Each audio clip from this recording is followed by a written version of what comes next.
Mandela a hero or a sellout? This debate has been on the tongues of many South Africans, with some believing that during the negotiations, those in charge overcompromised, while others think Mandela's role is misunderstood. Mandela has put train on track in 1999 and he left. If we just ponder about that, he didn't own the country. He didn't say, I liberate the country, I'm the icon, I will stay until I die. What now with economic freedom? As a young person, I feel very defeated looking at these numbers. The majority which the ANC won in Parliament was a lost opportunity to complete the victory which the Mandela generation didn't seize.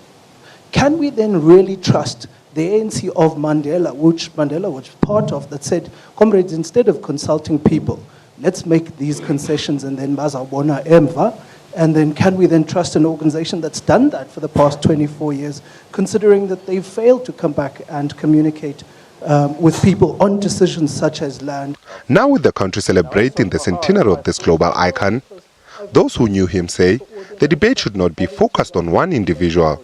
They argue that Mandela was misunderstood. When we talk about a legacy is not just the end chapter, it's the whole chapter. And a legacy of Mandela must speak to the poverty-stricken, downtrodden people of the world about rising up and challenging those who seek to keep you down. And if there's no other possibility, for change, then you have a right to take up weapons. That's a Mandela that we have to deal with and talk about. I think trying to make him the hashtag of everything that people want to either glorify or attack is not appropriate. Because I think he was a much more nuanced, complicated leader as well as political figure. He never was one thing and stayed that static thing throughout. And I think if one argues that the whole purpose of struggle and fighting is not to fight, but to actually get to a society that is a better society for the activity that you have undertaken. In the case of Mandela, that revolutionary expression found itself through the ANC. And in the ANC, Mandela had to learn many things before he became the great revolutionary that he had become.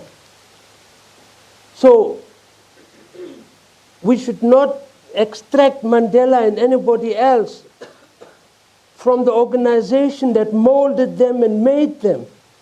And that's the African National Congress. 24 years on, the question of what the liberation stands for still lingers.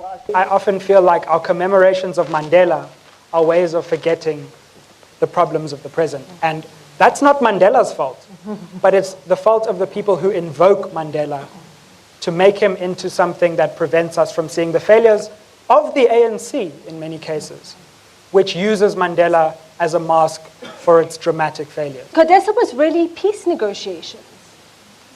It wasn't a negotiation to reconstruct the economy, to undo the legacy of Rhodes and then the legacy of the Dutch East India Company that came here in 1652.